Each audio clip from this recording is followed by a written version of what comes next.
If there's one thing about me, it's that I like shoes. There's a lot of different things about me, but one thing about me is that I like shoes. I don't know if we've talked about that, but I enjoy keeping up with shoes. I have quite a few pairs myself, and I keep current on them. I like to see what's out there. What are the new models, new silhouettes, new colorways they're coming out with? And so naturally, a lot of the stuff I see online, a lot of the stuff that the internet shovels into my face, they pour into my trough for me to slop up, is sneaker stuff, shoes and whatnot. And that's comes in many different forms, right? It's like, oh, collection videos, unboxing videos, reviews, latest drops, what's upcoming, right? And it kind of stays in that realm. That's like sneaker content. But the internet, they want to keep you on there, right? YouTube does a really good job of this. They're like, hey, we got you. But stick around. It's like that friend that never lets you leave their house. If all goes well, this is what social media will do. They will be a friend that gives you no reason why you would leave. No, stick around. I have snacks. What do you need? I have it in the pantry. And you're like, oh my God, you do. And I didn't even really ask for it. You just served it up to me. How did you know that? And they're like, well, we got it at the store. I'm like, what is this store? I've never heard of it. Did you make it? They're like, yeah, we actually made it. It's called The Algorithm. I'm like, holy shit, I gotta go there. They're like, no, you can't. That's for us. Just sit there and look pretty, and we'll just keep giving you the good stuff, all right? As long as you don't leave. That's the condition. Don't walk away. And I don't. I sit there and I eat it up, and I love it. I like to see what these new shoes are so I can buy them and have them sit in a closet for a year before I remember I even have them. But like I said, the internet, they want you to stay on there. And so there's only so much of that content you can consume, right? There's only so many sneaker collection videos I can watch before I'm like, I've had enough. So sometimes they like to broaden your scope. They like to be like, well, if you like that, there's a chance you might like this, right? It's kind of like when a friend finds out, oh, you like that show? Well, guess what? If you like that show, I have another one you might like. Humans are the original algorithm. See, Netflix does that for you. They're like, oh, did you like that? Well, here's 7 other shows you might like. But before they, hired some engineers to do that work for them, it was just word of mouth, right? Netflix used to be on a CD.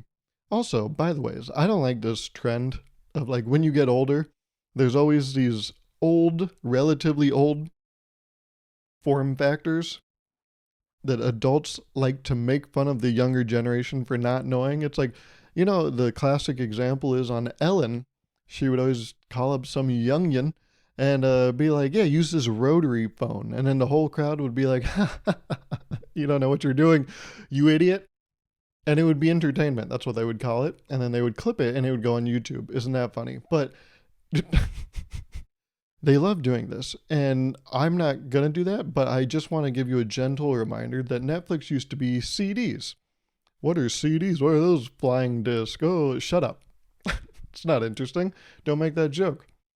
But they used to ship you these CDs, right? Or deliver them, whatever the term is. And then if you liked it, then you would tell your friends. You would have to go into some online forum, look at the public discourse, and be like, oh, is this worth watching? But now Netflix, they got it built in. They'll be like, no, this is an 87% match. I know you better than you know yourself. So like I said, sit there, look pretty, and actually autoplay the next thing for you. That's the thing. It's like a revolving door of content.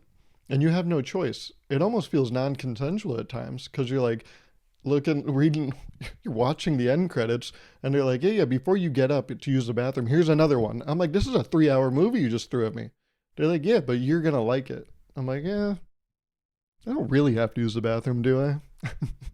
So I don't get up until another like 45 minutes where I'm like, oh my God.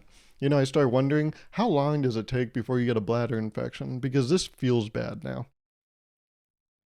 But if all goes well, Netflix will get you to the point where you get a bladder infection. Same thing with YouTube, right? Any of these social media platforms, they want you to stay on that sucker. So like I said, they'll recommend you content that's adjacent to the content you like.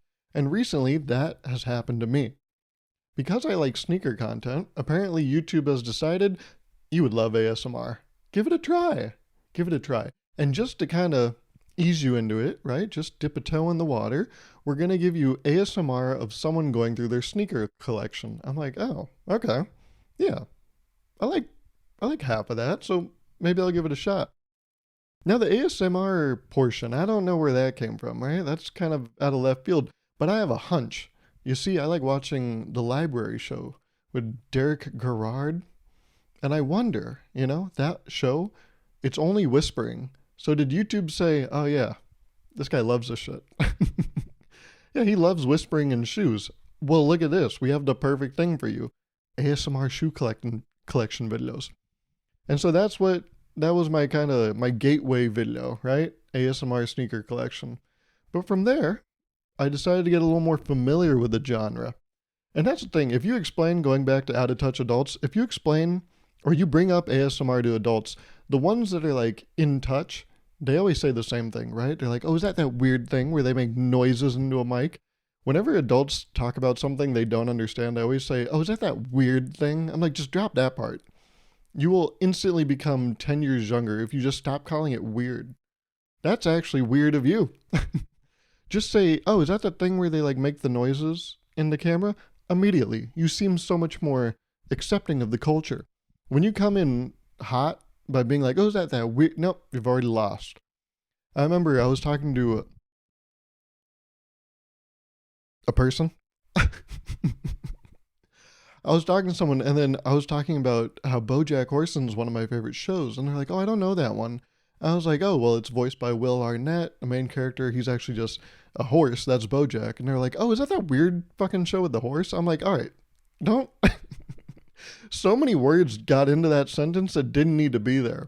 And you could have conveyed the same message. In fact, no, you could have conveyed a better message, but you chose to convey that one. You threw in all that garbage, all those bad words that just make me feel bad now. You basically just said, oh, is that you like that weird show? Just say the show. We were just trying to get you to a point of familiarity. You didn't have to go and do all that. So yeah, adults, if you want to seem more, because that's my audience, right? Adults. I'm mature. So naturally I would attract older, wiser people, correct? Yes, we agree. But if you want to seem more relatable, more approachable, more open-minded, don't use certain words. In fact, here's my best piece of advice. I've always said this, and that might be actually the problem, is that if you want to be very well liked, don't talk. See, people get in trouble when they start talking. And so if you just eliminate that part of the process, try it out. Give it a shot. And I think you will actually be very pleased with the results. Go into a lot of social interactions this week and make a little challenge for yourself. Try not to talk. And just know that for every second you're not talking, you're winning. You're gaining points. Okay? You got to gamify your life. This is me convincing you to shut the fuck up. I'm like another version of YouTube and Netflix. I'm like the prerequisite, or I'm like the appetizer to those, because I'm telling you to shut up and they're telling you to sit there and watch. We make a good combo, YouTube and I. That's basically this podcast, right? I'm giving you practice. I think I made this joke over a year ago, but this podcast is perfect for people that, want to be better people and listeners, because this just gives you 35 minutes, a chance to sit here for 35 minutes and be quiet and just listen to someone. Hear me out. So you're welcome. This is public service, is what it is. But I'm getting very far from the point. The point is, I've been starting to watch ASMR recently, and it is a weird place on the internet. And that's what it is. It's a place. It's far away. I haven't been there ever, really. I knew it existed, but I didn't think I'd ever get there. And it's funny because I just accidentally ended up there. It was almost like I took a wrong exit. I was like, holy fuck, wait, this is the place? I've always heard of you, but I didn't know you were right here. And that's right. It's closer than I ever thought it could be. And on the surface, right, the things your parents know, yes, that's very innocent. All the tapping and the weird tapping, that's the ASMR that we know and love. That's vanilla ASMR, right? That's the bare bones shit. But when you click even maybe 2 or 3 recommended videos, you are suddenly in a weird territory. And that's where I found myself, because there is role play.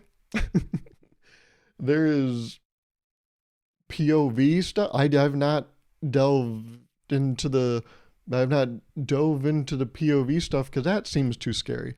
But the one thing I did click on, because I'm like, all right, what the fuck is this? Was role play as if you were going to a doctor's office. So the video starts and they're immediately like, hi, welcome, thanks for coming in. Why don't you fill out this clipboard? They hand you a clipboard and then they immediately take it back. They're like, thank you so much for filling that out. We'll just wait here in the waiting room for a bit and then we'll come and get you. And then they fucking change outfits and they're like, all right, can we call you back in? And then you go back and then they put on these gloves, way too loud, by the way. And then they start doing just normal doctor shit where they're like, all right, can you go ahead, tilt your head back? And when I found myself actually tilting my head back, I was like, what am I doing? How did I get here? It was like I was in a haze and I had to snap out of it. They took a hold of me in that moment. And then it got me thinking, I'm watching the screen, so I'm seeing all this happen. But what if someone just like was watching you watch it, right? What if someone walked into a room with you watching ASMR? I would immediately throw my phone like across the room because it's not what it sounds like, but it is. And that's called ASMR. But it's not what it sounds like to them because it sounds like something very different. And it got me thinking, yeah, ASMR, I found it to be a very intimate experience. Not because of the certain videos I'm seeking out, but like it just is. The nature of the thing is very intimate. It's so close and stuff. There's no way to not have that if you expose yourself to that genre.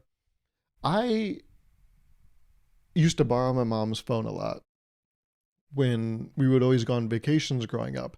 And I remember there were these apps I would always use. It was like the music app. It was the same list of songs I would listen to.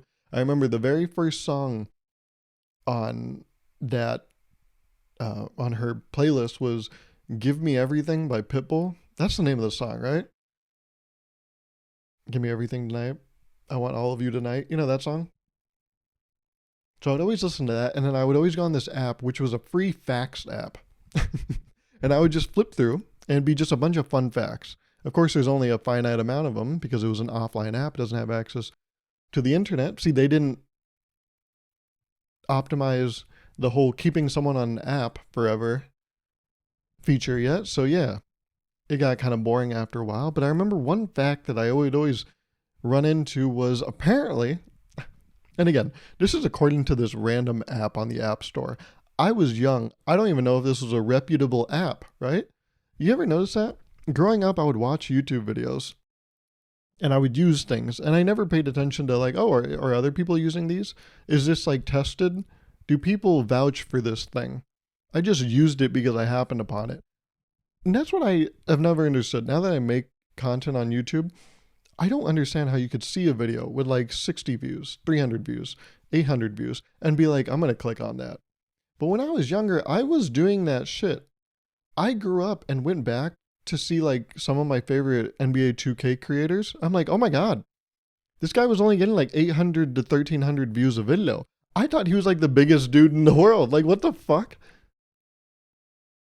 So that's the thing. When you're young, you don't pay attention to public opinion, right? You just kind of happen upon things and then be like, oh, I like this or I don't.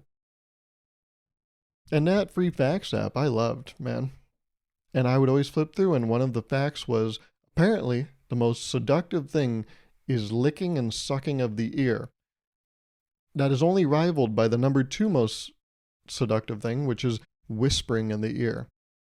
And I think back to that now, in my very mature age of 25, and think, did they crack ASMR before the ASMR was even a thing? Because that's what it feels like sometimes. It feels like they're kind of coming on to me through the screen. I got to be like, hey, stop that. Don't say that to me, you sicko. I clicked on the video, but this still feels like an invasion of my own space. I invited you in here and I am even like, hey, now get out of here, huh? How'd you get in my place? I feel like throwing my phone into a sink and turning on the garbage disposal because sometimes it gets too intense, it gets hot and heavy. And that seems like the nature of ASMR. That seems like what it really is to be. So it got me thinking, right? Natural next step. I'm not in a relationship. But if I was, Would this be bad to watch without telling the other person? Because if you tell the other person, they'd be like, okay, whatever. But if you kind of do it in secret, that feels a little weird, right? It feels like such an intimate activity to like hide from your partner. Because it's like, why are you hiding it? What is that doing for you? You're going to work? All right, babe, see you later. Taking the day off. When are you getting home? Good, good. Wait, why'd you say it like that? What? Nothing? Nothing. I did not say anything. Hey, where do we put our iPad, by the way? It's like and then you connect the iPad to the Bluetooth speakers. But the Bluetooth speakers inside the house aren't on. So they connect to her car's radio. And then she starts hearing it and she bolts into the house. She's like, what the fuck is this? You're like, ah, you're fully clothed and you're like, I didn't do it. And she's like, wait, what are you doing? What? And I wonder, is that a form of cheating? Is ASMR without a little heads up, is that cheating? I think it just depends your mindset, right? If you're not weird about it, I think it's okay. But if you're like secretive, if it's a real clandestine operation, then you're in murky waters. You're in weird territory, bud. You got to check yourself. Before, it seems like you're going to wreck yourself, all right? So calm down with that. But let me know. And I'm still, traversing around the ASMR world. I'm still trying to figure stuff out. There's a lot, and I'm a little intimidated by it. But I can say my favorite sound is when you take like a thing, like a book. So you take this, and when they do the tapping, like with the, what do you call it? Like just a flat finger, like tapping, like, I don't know if that might have just blown up the mic. My bad. But I don't like when they do the, the finger tapping and stuff. I like just a flat pad of your finger. Hitting on a book. See, this even feels gross of me to say. This feels like, I'm not going to get into it. It feels like admitting like a very, as I'm about to get into it, it feels like admitting a very like weird kink and being like, yeah, this is what I'm into. And it's like, all right, man, calm the fuck down. But if you think about what I just said, I was like, yeah, I just like when people like kind of tap on books a couple times. But saying it felt so dirty. And why is that? What is the dirty nature of ASMR? Is that Fun Fact app correct? Is it true that these very soft sounds really do a thing for a human? I don't know. I do not understand it. But I've gotten to see more sneaker collection videos because of it. I thought I already watched all of them, right? I thought I already went through them all. But no, there's a whole new community. They're very slow videos, I have to admit. Usually they're pretty quick, right? They're like, oh, and I got this one and this one and this one. But these ones, they kind of sit on a shoe for a while, don't they? So it's not as efficient from the sneaker point of view, but I'm introduced to a whole new world, right? That's it's like when you date someone. I'm one to talk. This is like when you date someone from another culture and you start getting exposed to certain things. You're like, oh, you guys do this, huh? Interesting. Yeah, we have shoes in our culture, but that's interesting what you're doing with shoes, huh? You're just kind of tapping on them? Run your finger on the bottom, the sole. Those also look very worn. You sure you want to be putting your fingers down there? See, I actually, did I just say actually 2 or 3 times in a row? What the hell was that? But that actually brings me up a good point I've been wanting to really talk about forever here, is that a lot of these sneaker collection videos, these people wear these shoes and then they just hold them up from the bottom, like holding on to the, what do you call it? The bottom of the shoe, the sole. Yeah, the sole of the shoe. They just hold on to it. I'm like, yeah, how many bathrooms and like things in public has that been in? Put that shit down, man. I've never seen a sneaker collection video where they hold it from the top. I think that's the cleanest part. They always hold it from the bottom. I'm like, stop that. Stop that. I'm not a germaphobe. But that shit, like, ooh. It does whatever the opposite of ASMR does. ASMR, right? The ones that you like, they're supposed to comfort you. when people grab the bottom of shoes. Oh, so yeah, ASMR with sneaker collections, it kind of just leaves me in a weird middle because it cancels out. It's like, oh yeah, ASMR is cool, but also stop touching your shoe like that. So yeah, 2 plus negative 2 it equals 0. That's basically what's happening for me when I watch those videos. What happened in the past week, huh? Anything big? Oh, the election. That was that this past week? I seems like so long ago, huh? I don't have much to say about it, but there is one thing that's interesting. I've been reading a lot of stuff on the internet, right? A lot of people's opinions, and I'm watching a lot of people like learn things for the first time. Like someone will be like, "Oh, I voted for this person and they have this, they've promised this, and that's why I voted for them." And then someone will be like, "So what is that?" And they're like, "What do you mean?" They're like, "Explain the concept that you're standing on." They're like, "Well, I can't really do that." I'm like, "Yeah, but didn't you vote for them because of that one thing?" And they're like, "Well, yes." All right, so explain it. And we're like, "Well, no, I can't do that." And I'm like, "Oh, what the fuck?" I'm seeing a lot of, I think it's cognitive dissonance, right? Is that the whole thing? I don't know. It could be similar to that. And that made me realize, oh my God, we're never going to get a 4-day work week. Because people are fucking stupid, dude. People will never do the right thing, will they? I have a theory. Here it is. I'm sure someone's maybe talked about this in some capacity, but I've coined a new term that I would like to introduce here. It's called PIT. PIT. It stands for Perpetual Improvement Theory. I have a theory that things overall will be a net positive in 50 years. At any point in human history, things will be, well, except the except the 50 years right before the sun is going to blow up, but all the time before that, if you take that exception away, 50 years in the future will always be a guaranteed net positive, with the exception of a doomsday clock. Here's the thing. There's ebbs and flows, right? But I think if you look at 50 years from now, the world will be a better place. Relatively, correct? It might not be a good place, but it'll be better than it is today. Again, there's also the gambit in that it could just end. There's also that. You got to run that opportunity. There could always be a nuclear card, for lack of a better term, that could just end everything. But if we don't, if we don't do the end game, I think that in 50 years, it's guaranteed the world will be a better place. And so what's frustrating is that it takes so long to get there. It will take 50 years. And that's how I feel about the 4-day work week, is that I know, this is what's so frustrating to me about a 4-day work week, I know we will have that as the norm sometime in the future. I think it'll be like 30 to 40 years from now. And the thing is, because it's correct, it's the best thing to do. Maybe not the best thing, but like it's the next best thing to do. Maybe I think 3 days might actually be better, but no, it's the next best thing to do. It's at least better than a 5-day work week. And what frustrates me to no end about that idea is that we will get there, but it will take us forever to get there. Because that's the thing. I think, right? Like I said, things will be better. And that's like objectively better. But it takes so much convincing to get there. It'll probably take 2 more pandemics to get there, right? Before people are finally like, actually, we don't have to.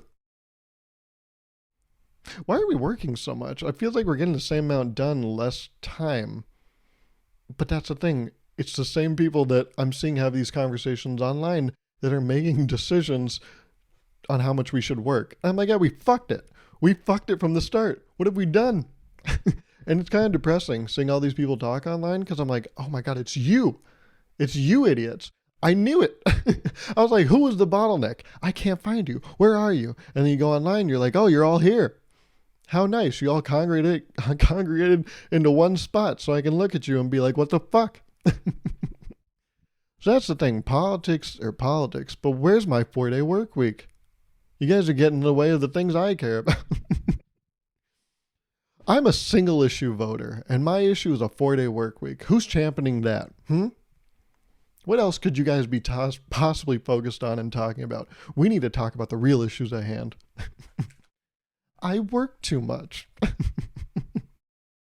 So that's what's so frustrating. is that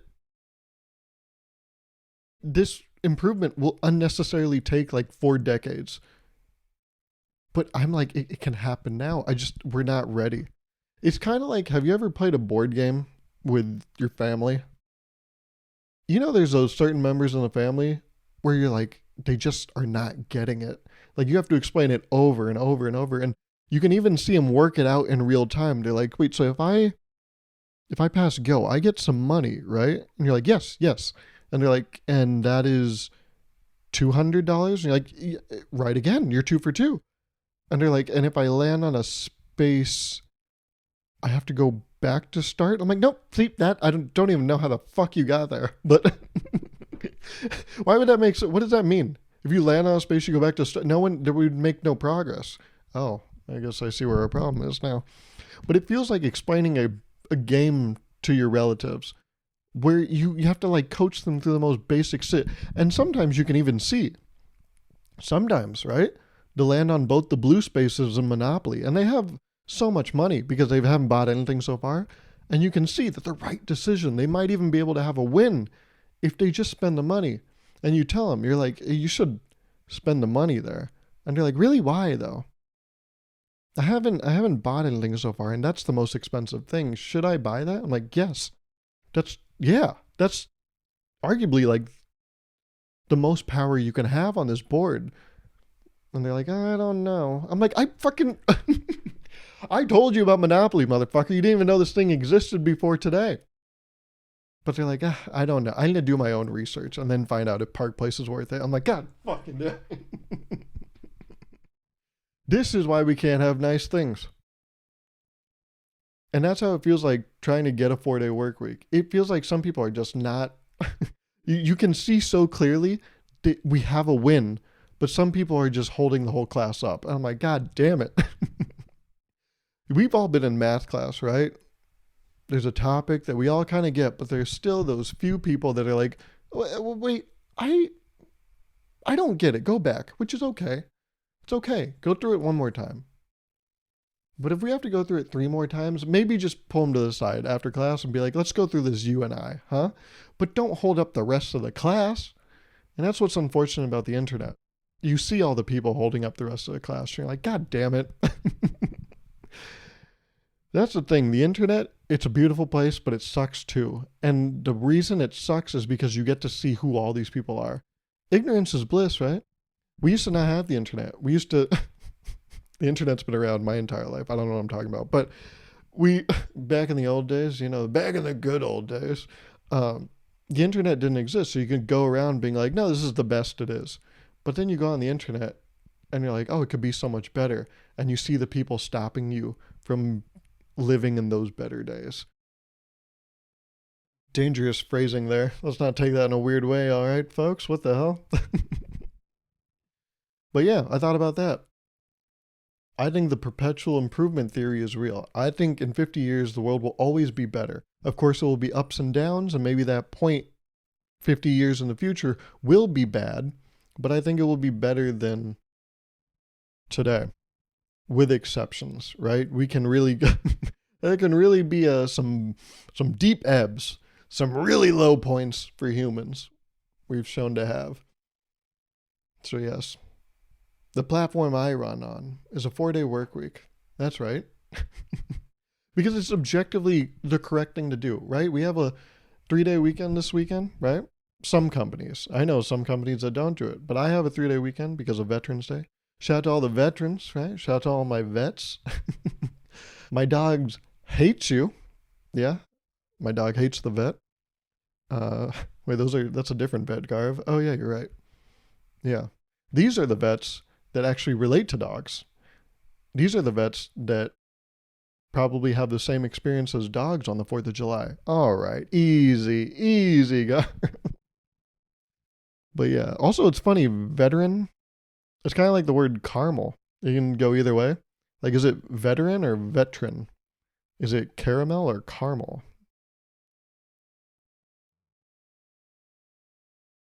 You're probably thinking to yourself, oh my God, he's one of the guys. He's one of the people responsible for the bottleneck. And you might be right. I don't know if I don't know if I'm the guy that should be making decisions out there. But I thought about that. We could have a 4-day work week, but it's all of you. Yeah, I'll point at the class. I'm gonna blame the whole class for a few duds, huh? By the way, speaking of duds, that's not who we have here listening to this podcast because you guys are rock stars. All right. Yeah, this is my bread and butter. Slander them, tear them down to their lowest, and then build them back up, huh? I'm manipulating you. Except I'm admitting it, so then you can't blame me, right? I'm being open and honest. But no, thank you so much, by the way. It's the last episode. I asked for comments, and you guys left comments, and guess what? That is now the best performing podcast episode in this podcast history. Out of 110 episodes, number 110 was the best performing podcast episode. We even got a little over 100 new subscribers. So if you're listening to this, welcome. Thank you so much. And to the people that left the comments, thank you so much. But also, hey, if you message me, if you DM me usually, still do that. We can still have these offline conversations, which is a funny way to say that because these conversations will still be online, but they won't be at this, on this podcast episode. Isn't that funny? Like at work when they're like, let's take this offline. And then you guys do a call. You're still online. It's a very service level joke. It's not even a joke. It's an observation that's kind of ironic. But to everyone new, welcome. To everyone that's been here this whole time, glad to still see you here. And I just want to remind you that wasn't like I hate that I'm about to do this. That wasn't a one-time thing. I need you to comment on this video too. And that's the thing. I won't leave it up to you. You don't have to come up with your own independent thoughts. I'll give it to you. Just say, hey, this was a good one. Just say that, and then I'll know what you mean. Yeah. But yeah, I hate to say it. I know it was a tall ask last week for you to leave a comment, but I'm gonna need you to do that this week too. Could you leave a comment? Could you do that for me? Because YouTube, they've been responsive. They're like, oh look, people do watch this, and they're like, yeah, yes, let some more people in. So thank you. We just need to let even more people in. So make sure you leave a comment. That would be much appreciated. Don't think about next week when I'm going to ask you for this again. Just let's compartmentalize, all right? I will be asking you next week, but don't think about it. Don't think about next week. Just focus on this week. And this week, all you have to do is leave one more comment. That's all I ask. It's not a tall ask, right? But also, can you like the video? Ooh, now it's become too much, right? This is... Now it's like people's coffee orders where once they start adding too many things, you're like, oh, God damn it. That's how I feel asking for support on this. If I ask for one too many things, it kind of feels like, all right, get out, fucking, all right, charity case. That's the thing. When you order this Starbucks drink with like fucking 17 modifications, it kind of feels like they're doing charity. They're like, they're meeting you at your level. And they're like, all right, this isn't good. I shouldn't be reinforcing this behavior, but I'll do it. Seems like you have a lot of other things going on. I'll make this at least enjoyable for you. So yeah, if you could just do that for me. Could you just make sure you leave a like on this episode, leave a comment, and again, thank you so much for the support. And I will talk to you next week. Okay?